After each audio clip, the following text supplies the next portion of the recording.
নমস্কার। পাঠ করছি গল্প আয়নার গল্প।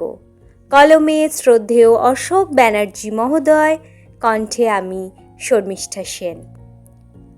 ছোটবেলা থেকেই রিমা ছিল ভীষণ শান্ত, নম্র আর ভদ্র স্বভাবের মেয়ে। পাড়ার অন্য মেয়েদের মতো সে খুব বেশি কথা বলতো না। চুপচাপ নিজের মতো বই পড়তো, গান শুনত আর জানালার ধারে বসে আকাশ দেখত। তার মা মাঝে মধ্যে বলতেন, মেয়েটার মনটা যেন নদীর জলের মতো শান্ত।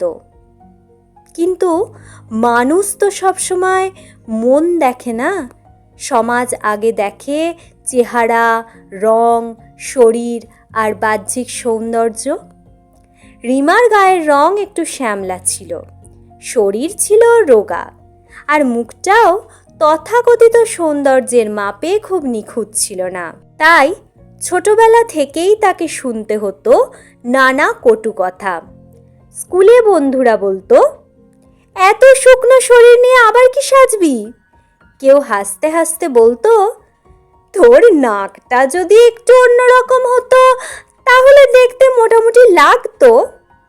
আবার কেউ ফিসফিস করে বলতো, ওকে দেখে মনে হয় সব সময় অসুস্থ। প্রথম দিকে রিমা এসব কথায় কিছু বলতো না, শুধু মুচকি হেসে এড়িয়ে যেত।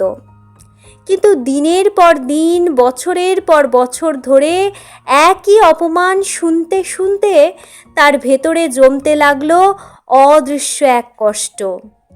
ধীরে ধীরে সে নিজেকে সবার থেকে গুটিয়ে নিতে শুরু করলো।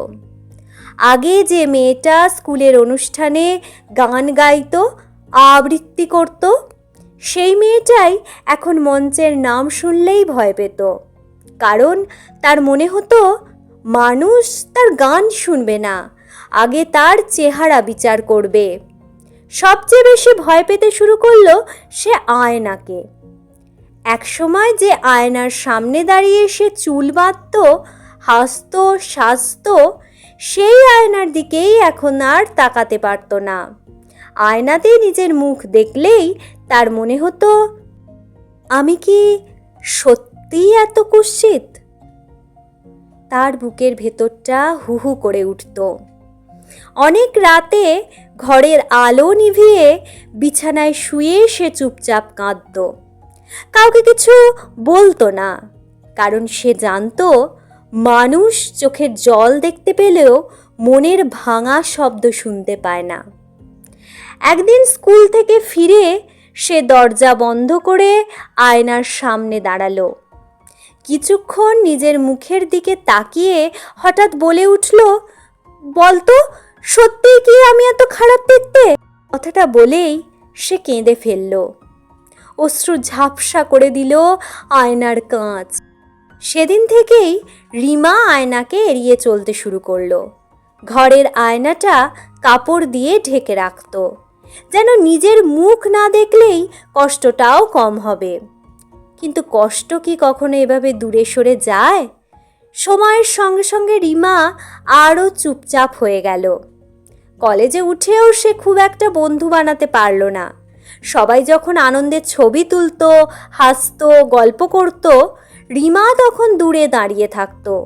তার মনে হতো সে যেন এই সুন্দর পৃথিবীর সঙ্গে মানিয়ে নিতে পারেনি। তবুও একটা জিনিস সে খুব ভালোবাসত, গান। গান ছিল তার আশ্রয়। মনের সমস্ত কষ্ট, অপমান আর একাকিত্ব সে গানের সুরে ভুলে থাকতে চাইত। কিন্তু নিজের আত্মবিশ্বাস এতটাই ভেঙে গিয়েছিল যে মানুষের সামনে গান গাওয়ার সাহস পেত না।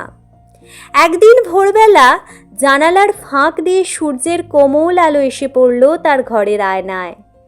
সকালের নিস্তব্ধতায় চারদিক যেন অদ্ভুত শান্ত হয়েছিল। রিমা আধো ঘুম ভাঙা চোখে উঠে দাঁড়ালো। অনেকদিন পর সে ধীরে ধীরে আয়নার সামনে গিয়ে দাঁড়ালো। হঠাৎ যেন তার মনে হলো আয়নার ভেতর থেকে কেউ খুব শান্ত গলায় তাকে বলছে, তুই কেন নিজেকে এত ঘৃণা করিস রিমা? মানুষের চোখ সবসময় বাইরের রূপ দেখে। কেউ তোর নাক দেখবে, কেউ তোর শরীর, কেউ তোর গায়ের রং, কিন্তু তোর ভেতরের আলোটা সবাই দেখতে পায় না। আমি তোকে প্রতিদিন দেখি, তুই যেমন আছিস তুই তেমনই সুন্দর। রিমা হতবাক হয়ে গেল। এ কি শুধুই কল্পনা, নাকি সত্যিই আয়না তার সঙ্গে কথা বলছে? সে কিছুই বুঝতে পারল না, কিন্তু সেই কণ্ঠস্বরের ভেতরে এমন এক মমতা ছিল যা তার বহু দিনের জমে থাকা কষ্টকে ধীরে ধীরে গলিয়ে দিল। তার চোখ ভিজে উঠল অশ্রুতে। অনেকদিন পর সে নিজের মুখের দিকে তাকিয়ে অনুভব করল, হয়তো সে এতটা খারাপ নয় যতটা মানুষ তাকে বিশ্বাস করিয়েছে। সেদিনের পর থেকে রিমার জীবন একটু একটু করে বদলাতে শুরু করলো।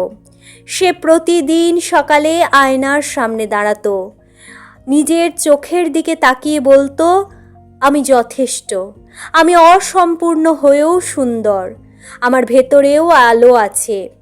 প্রথম দিকে কথাগুলো বলতে তার খুব অস্বস্তি হতো, মনে হতো যেন নিজেকেই মিথ্যে বলছে। কিন্তু ধীরে ধীরে সেই কথাগুলোই তার ভাঙা আত্মবিশ্বাসকে জোড়া লাগাতে শুরু করলো। সে আবার গান অনুশীলন শুরু করলো।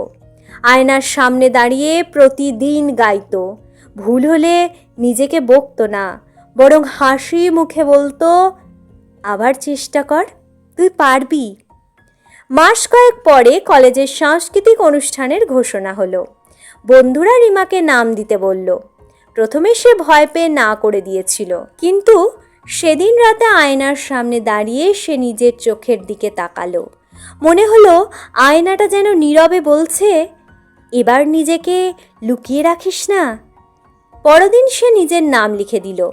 অনুষ্ঠানের দিন মঞ্চের পিছনে দাঁড়িয়ে তার হাত কাঁপছিল, হৃদস্পন্দন যেন কানে শোনা যাচ্ছিল। হাজার মানুষের সামনে দাঁড়ানোর সাহস সে আগে কখনো পায়নি। মঞ্চে ওঠার আগে একবার ছোট্ট আয়নায় নিজের মুখ দেখল, তারপর খুব আস্তে বলল, আমি পারবো। গান শুরু হলো। প্রথম কয়েক সেকেন্ড তার গলা কাঁপছিল, কিন্তু ধীরে ধীরে সে ভুলে গেল মানুষ তাকে কিভাবে বিচার করে। সে শুধু গাইতে লাগলো নিজের সমস্ত অনুভূতি দিয়ে। পুরো হলঘর নিস্তব্ধ হয়ে শুনছিল তার গান। গান শেষ হতেই চারিদিক হাততালিতে ভরে উঠল।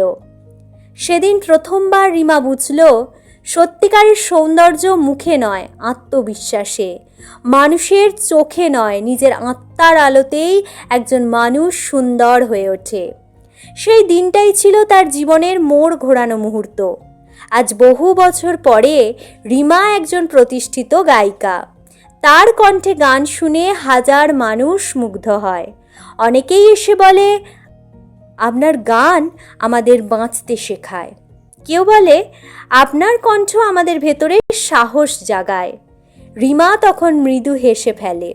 প্রতিদিন সকালে সে এখনও আয়নার সামনে দাঁড়ায়, নিজের চোখের দিকে তাকিয়ে খুব আস্তে ফিসফিস করে বলে, ধন্যবাদ আমাকে আমার নিজের সৌন্দর্য চিনতে শেখানোর জন্য।